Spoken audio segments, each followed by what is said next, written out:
Welcome to the audio excerpts of special seminars and conversations with Nolan Narula on gettingpositivekarmanow.com.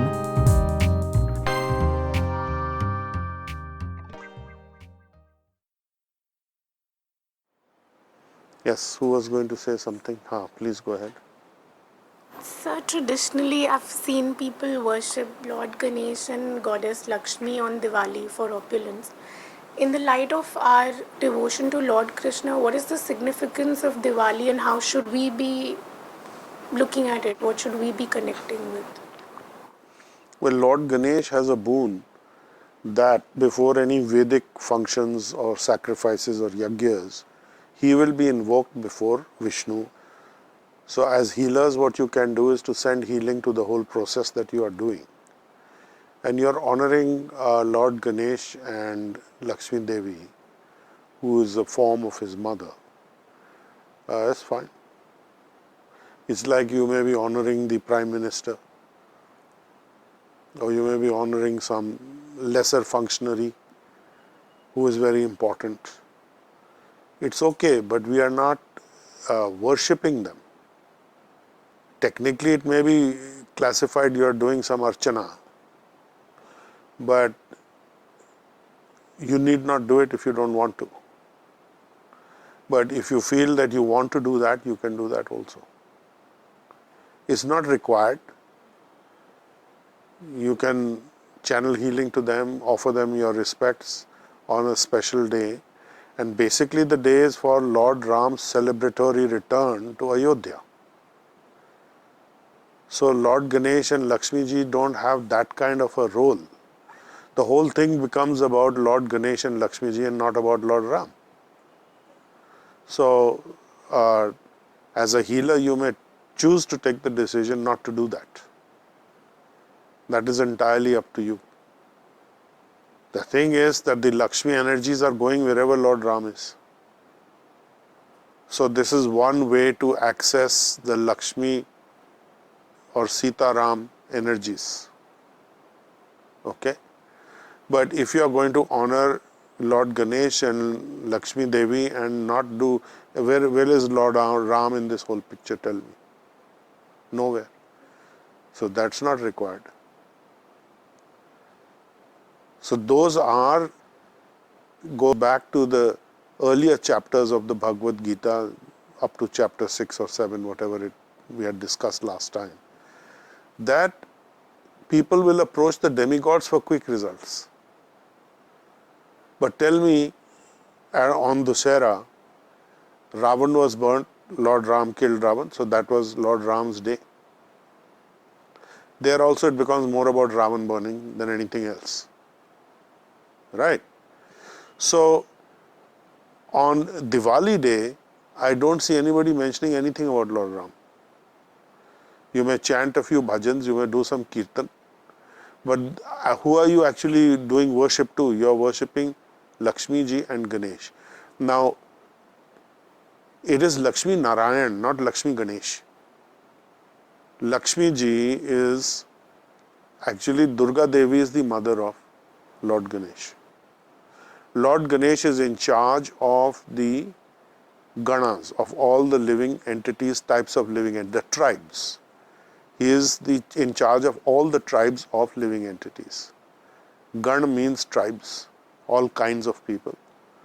And he is in charge of those people. He is the gatekeeper, or he is the head of those people. He is the supervisor for them, or the person that, who's directly in charge.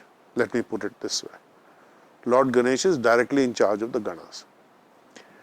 So that is Lord Ganesh.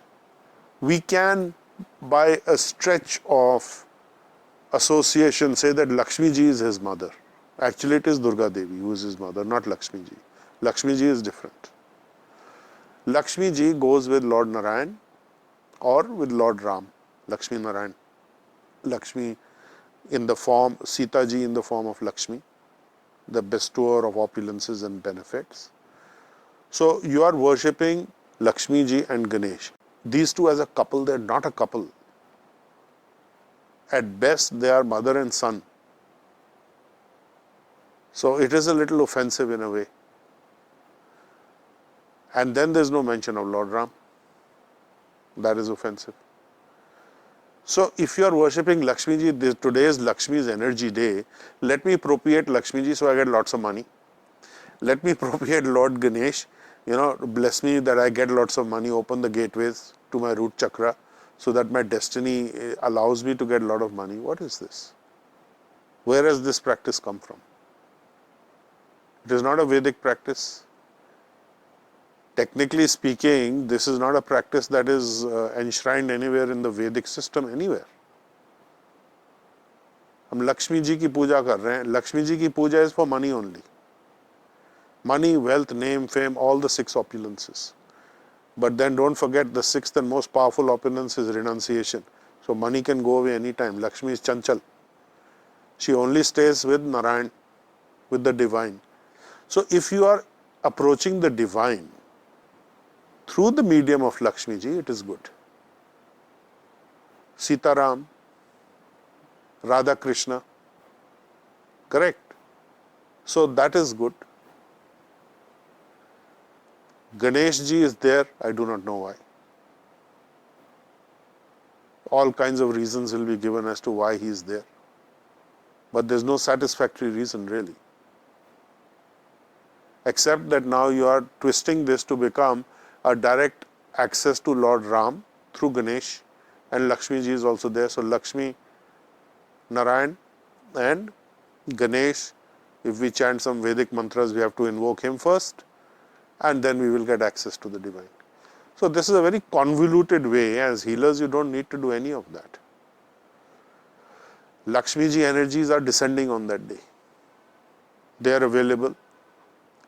Part of the Diwali festival is that you light a lamp at your doorway and at the back doorway so that Lakshmi ji knows where to come.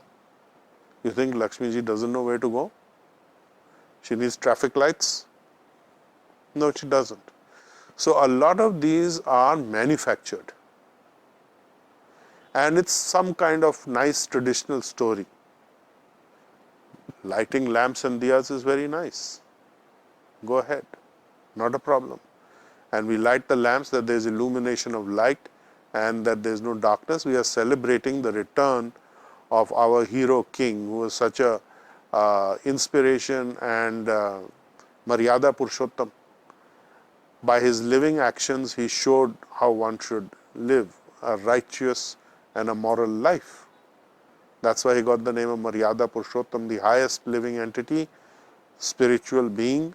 Maryada means who followed the righteous principles of what is correct, what is morally correct, and what is righteous, scripturally and meant for the benefit of mankind. That is Maryada. So it is becoming less about him and more about all the peripheral stuff. Approaching Lakshmi ji is not a problem, but you understand why you are approaching her. And in any case, it is Sita Ram, not Lakshmi Ram. Lakshmi ji is with Narayan. It's a different subset of the divine expansions. So this is a little concocted. This process is concocted. People have in their kitchens, one Lakshmi ka but and one Ganesh ji ka but. They're not husband and wife. Come on. You're putting them in that position unnecessarily. Strange that a festival that was all about the return of Lord Ram. Over the years, and sometimes I used to also think that how did it become about this? And Fear and anxiety. If we don't take this opportunity at this time to grab the Lakshmi energies, we'll miss out a big thing in the whole year. It is true that Lakshmi energies are massively coming down on that day because Lord Ram is accompanied by all his opulences. And Lord Ram is the Kshatriya aspect of the divine. Royalty. So we want royal things in our lives. So we think by accessing Lakshmi Narayan, we will get royalty, benefits. So especially Lord Ram is very kind to the general population. Very compassionate. So people are accessing any which way those energies. If as healers you connect with the whole sacrifice that Lord Ram has made in his life for the benefit of the people. That is the message. Not that Lakshmi ji is here, come on, fill up your bags, your pockets. In any case, healers are sending healing all the time. You know, I should be wealthy and I should be this and I should be that. So, they can send healing on that day also and approach Lakshmi Devi. Huh? Why not? But understand who's who and what is their function and position. Lord Ganesh is, in one sense, remover of obstacles in your path. And Lakshmi Devi is giving you the material opulences. But it's all about Lord Ram, actually. The whole thing becomes focused on Lakshmi and Ganesh. Ganesh is at your root chakra. Lakshmi ji or Durga Devi is in your heart center. And Lord Ram is at your crown chakra, let's say. Lord Shiva is at your third eye. And actually it is Radha Krishna in your heart. So it depends, you know, which aspect of Lord Krishna or Radha Krishna you're accessing. This is a very, you can say, counter-traditional understanding, but this is the understanding. Let me know if you have any objections to this. We can deal with those, or if there is any alternate view, we'll be happy to discuss those.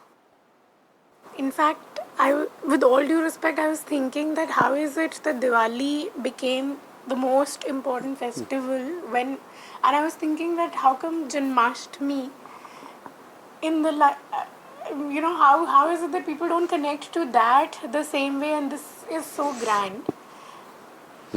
Because Lord Krishna's appearance in the material world was very hidden. People didn't know who he really was. He didn't come in the way that Lord Ram came. Krishna was a cowherd boy. Lord Ram is a king. You understand? That way. They are same, aren't they same? Or like they are both Vishnu avatars, but No, they are not Vishnu avatars. Lord Krishna is Avatari. Avatari means from one whom all avatars descend, including Lord Ram. So Lord Ram has been calculated in Bhakti Rasamrit Sindhu to be somewhere around 94% or 96% equal to Krishna. Krishna has 4 more points more that establish his superiority over Lord Ram in sense of being the supreme being. So this is an aspect of Lord Krishna. Lord Ram is an aspect of Lord Krishna, appearing for a particular purpose, doing a particular job, working in a particular way. That is his position. The difference between the two is simply this. Krishna always says, do what I say, don't do what I do. And with Lord Ram, it is you do what I do. So Lord Ram is the Mahajan in one sense, or the person to follow. There are 12 Mahajans. Lord Shiva is one of them. Lord Janak was one of them, Sita's father. So these are the great souls who show you how to act. And of course, Lord Ram being the supreme being himself, an aspect of Godhead, he is beyond these also.